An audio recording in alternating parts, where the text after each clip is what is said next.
It's time to eat. What are you hungry for? Sit down and get ready to consume an abundance of fantasy football knowledge from Ross Tucker and Joe Dolan. Feed me now. I'm starving. On the Fantasy Feast Eatin' Podcast.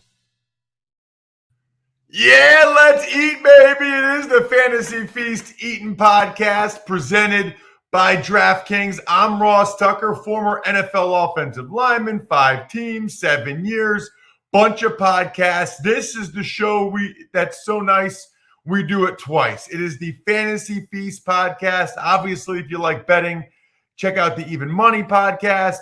If you like just daily NFL news from a former player, that's the Ross Tucker Football Podcast. If you like college football and betting on college football, the College Draft Podcast.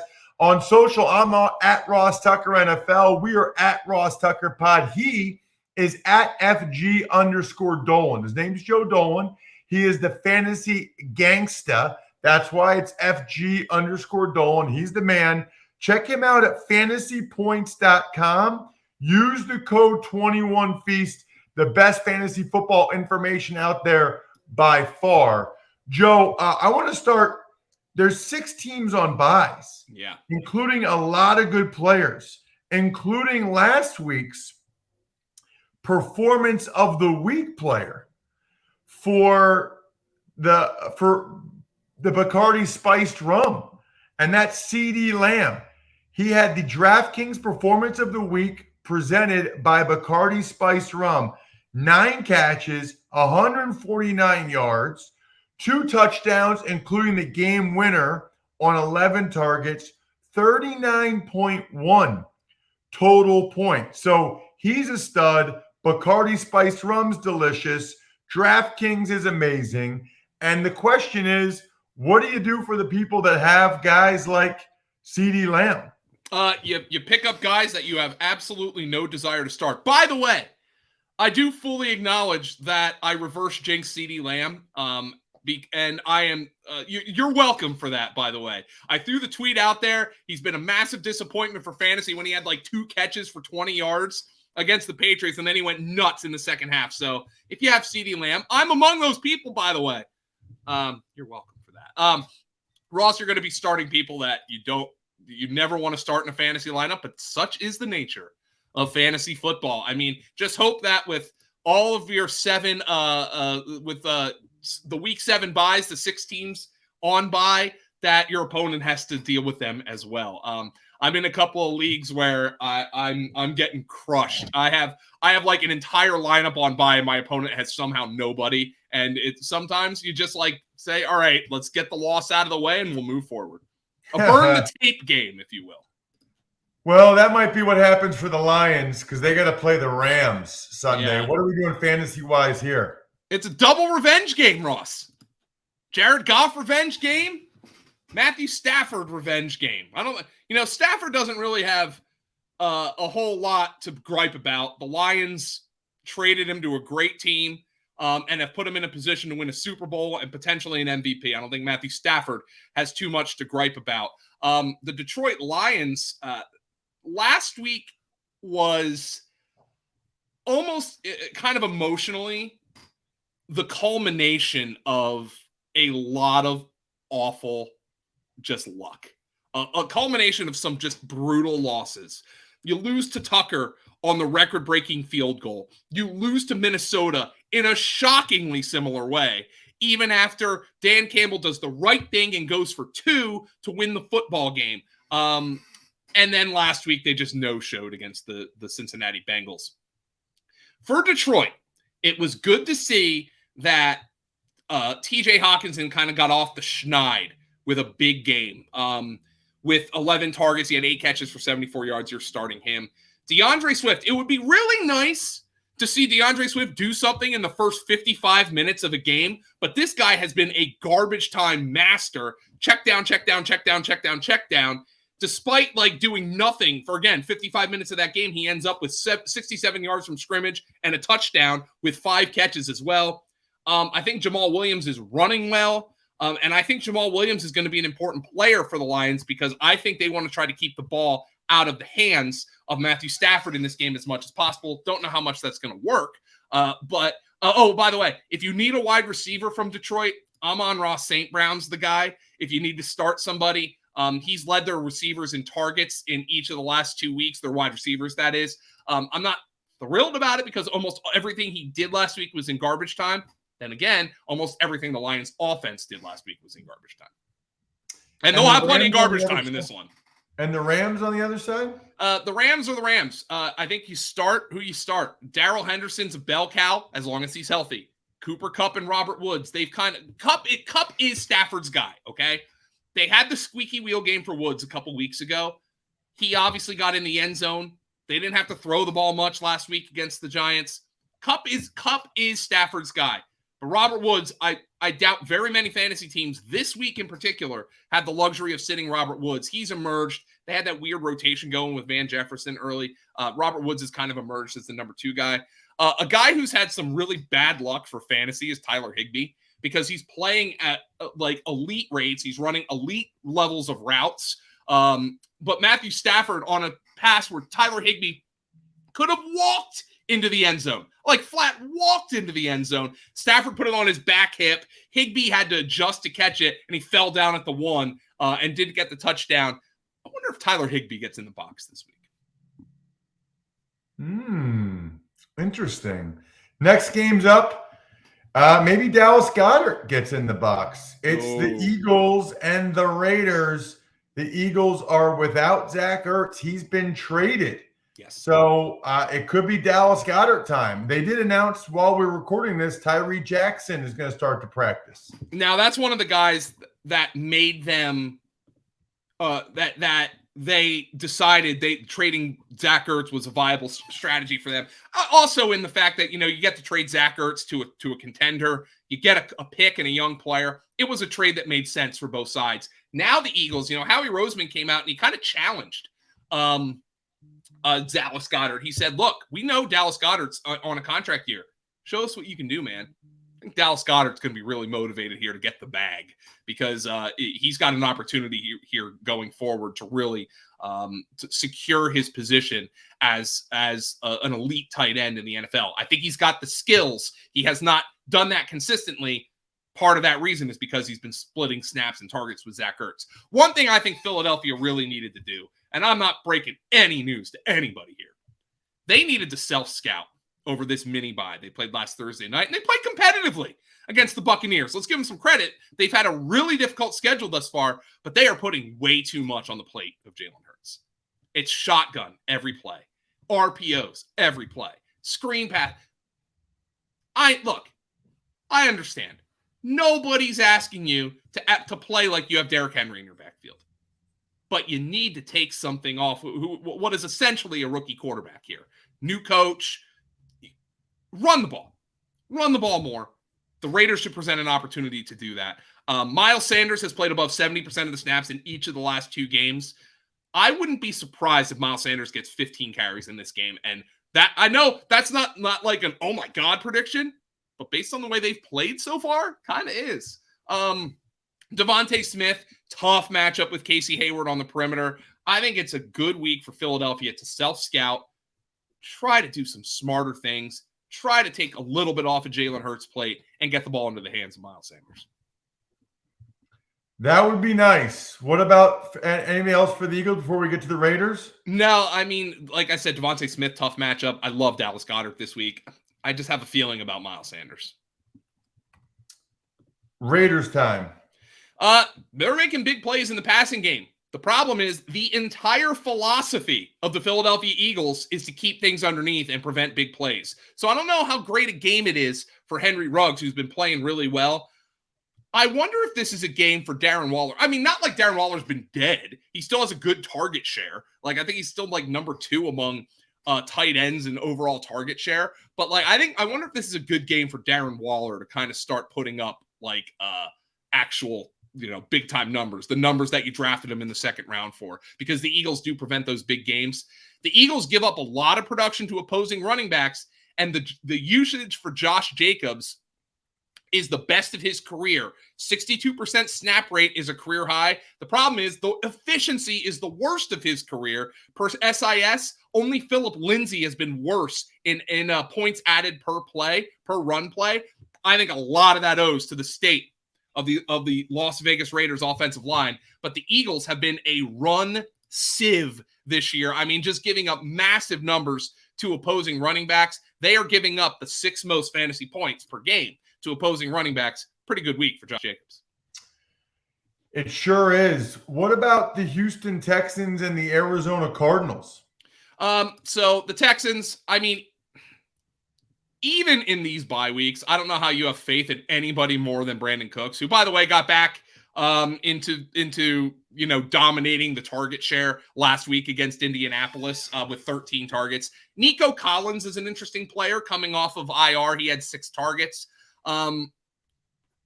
Maybe they run the ball with Mark Ingram, who's clearly their lead back. But Ross, I got to be honest with you. We'll see about Tyrod Taylor. That would be somebody I'd be interested in if he does play. Other than that, I'm not interested in the Houston Texans whatsoever. As for the Cardinals, now they got Ertz. Who does that hurt? Rondale Moore, who's just like, he's the biggest. He has these big games, and then everybody picks him up and starts him, and then he comes out and he runs the fewest routes to their receivers, and he has 3 catches for 16 yards. They're going to use Rondale Moore, but they did not trade. Ross, for a tight end who's in a contract year and in his 30s, they traded a rookie cornerback who was a 6th-round pick, but still a corner, which is a premium position in the NFL, and a 5th-round pick next year. That's not nothing. Like that, this wasn't a conditional 7th-round pick. They traded a young player, certainly a 6th-round pick, but one at a premium position, and a 5th-round pick for Zach Ertz. That's not nothing. So I think they're going to use Zach Ertz. And you look back to the usage for Max Williams. Max Williams being injured was the catalyst for this deal. Max Williams, his snap shares, 80%, 74%, 76%, 58%, and then he got hurt. So this was a guy who was getting big-time snap shares, targets of 1, 7, 3, and 5. Zach Ertz is going to play. Now, if you're asking me who do I want for fantasy, Dallas Goedert or Zach Ertz, it's clearly Dallas Goedert because there's a lot more competition for Zach Ertz here in Arizona with DeAndre Hopkins and A.J. Green and Christian Kirk and the backfield. But Zach Ertz is going to play here, and make no bones about that. I just wonder, with this game being the Texans, and the Texans I expect to be uncompetitive. This is actually, I think this spread is 17. It's a 3-score spread, which you do not see often in the NFL. With Chase Edmonds dealing with the shoulder injury the last couple of weeks, I think this is a James Conner game. I think this is a game where James Conner is going to be rostered in a high percentage of DFS lineups because I think it sets up for him with the game script to kind of control the flow. You know where James Conner's from? He is from Erie, Pennsylvania, where you need to make sure you have your car prepared for the bad weather. Trust me, Erie, you're on the lake. You're in the northwest corner of Pennsylvania. You better have new wiper blades. You better have your washer fluid topped off. You better have the new headlights because you know you're going to get that fog. You'll get the lake effect snow. Here's the deal. It's fall car care month.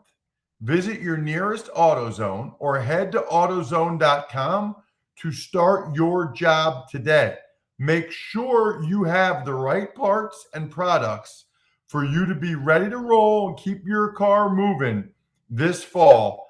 Again, get in the zone, AutoZone. Who's getting in the zone, the end zone for the Bears against the Bucks, Joe? This offense is killing me. It would be nice to see Justin Fields put up numbers in this game.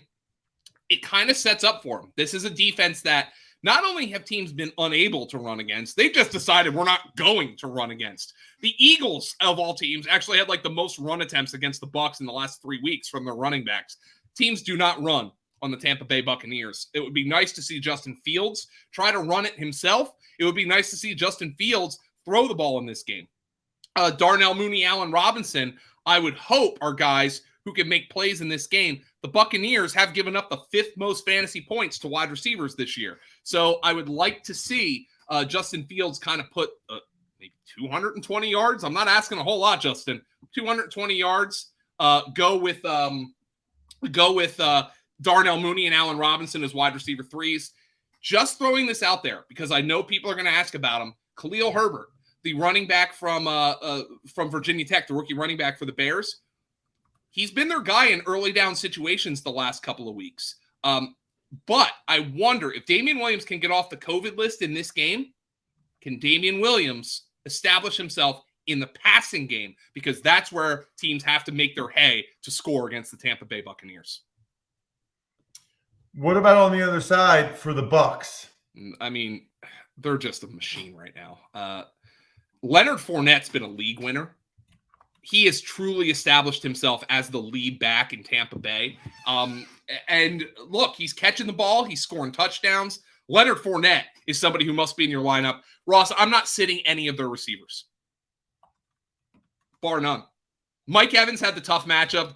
Darius Slay kind of followed him around last week. He had just 2 catches. Nobody in Chicago can really do that.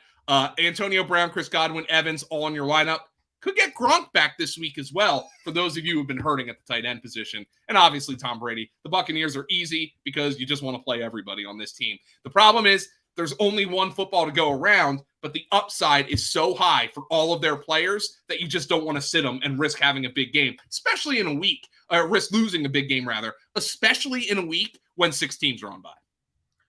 Joe, don't look now, but Carson Wentz is playing pretty well. He's still taking a couple sacks a game, but they're putting up points. They're winning games, 9 touchdowns, 1 interception. Is he a good streamer this week? San Francisco has injury problems in the secondary, but they're coming off a bye. So I wonder if they're getting a little bit healthier. Josh Norman actually played pretty well in their last game prior to their bye against the Cardinals. They actually followed DeAndre Hopkins with Josh Norman. The problem for the Colts is the receiving core. Now, Paris Campbell scores one of those touchdowns that Carson Wentz throws. Now he's on IR with a foot injury. T.Y. Hilton picked up a quad injury in that game. It doesn't appear like T.Y. Hilton's quad injury is serious, and I think they pulled him out because that game was a laugher, but just keep an eye on it because all of a sudden it could be back to Carson Wentz throwing to Michael Pittman and really nobody else, which, could make things a little precarious for him. The one thing about Indianapolis, in a game where the Colts controlled the entire damn thing against Houston, Jonathan Taylor had 2 carries in the first half. What are we doing here? The guy's the closest thing to Derrick Henry in the NFL that's not Derrick Henry. Big plays are right around the corner. 2 carries in the first half. Why do you have to get Marlon Mack involved? I don't get it. It's frustrating for fantasy, but anybody who has Jonathan Taylor sees the 2 touchdowns and knows this guy should be playing more. It's super frustrating. I don't get it from Frank Reich. I don't get why he's got to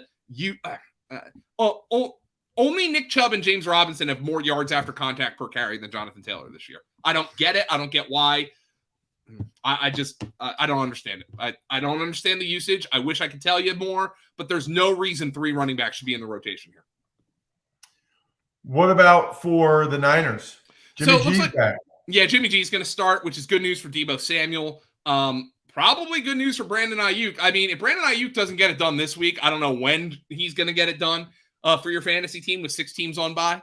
I think Elijah Mitchell is the top back. JaMychal Hasty could be back this week. And I wonder, Trey Sermon played just 2 snaps in the 49ers final game before the bye. I wonder if he's even in the rotation at all if JaMychal Hasty's back this week. Elijah Mitchell's their running back. But obviously George Kittle's on IR. It's kind of Deebo, it's Ayuk, maybe, and Elijah Mitchell for me if I'm playing the San Francisco 49er. I think Deebo's got a shot to have a huge game this week. Let's get to the last game. It's the Monday nighter. The Saints off the bye at the Seahawks, who got the run game going with Alex Collins a little bit in Pittsburgh. Yeah, the problem is Alex Collins now has a butt. He has a glute injury. Chris Carson's on IR. Rashad Penny's eligible to come off of IR. They got adult film star DJ Dallas. They've got Travis Homer. I don't know what this backfield's going to look like this week, Ross. We got to keep an eye on this. But if Alex Collins doesn't play, DJ Dallas or Rashad Penny, who hasn't played this year, yuck. Like, ugh. But wait a minute, Collins finished the game, right? Yeah, but he's sore. He was actually out on the last couple of drives, I believe. They had Homer and Dallas in there. Well, maybe, Joe, maybe he can overcome the odds. Maybe Shane Waldron can rewrite the playbook.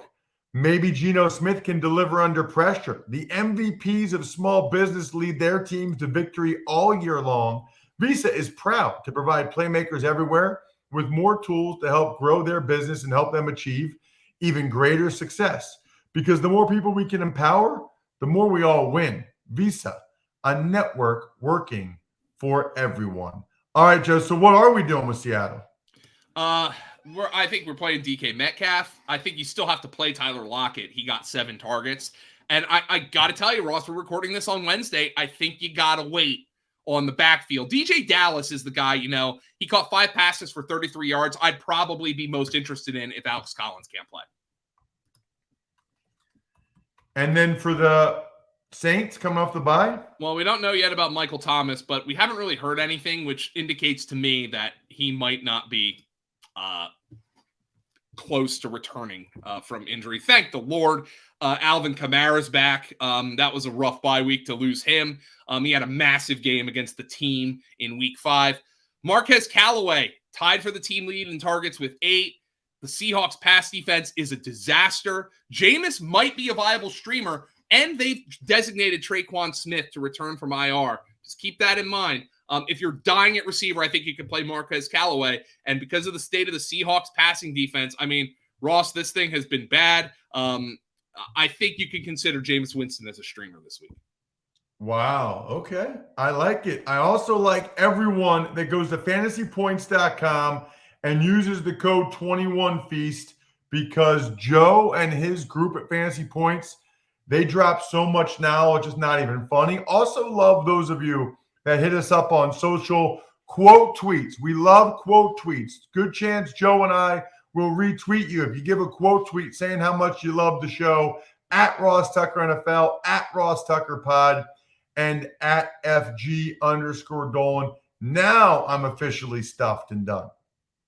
Thanks for listening to the Fantasy Feast podcast. Make sure to also subscribe to the Ross Tucker Football Podcast, Even Money, Business of Sports, and the College Draft. All available at Apple Podcasts, rosstucker.com, or wherever podcasts can be found.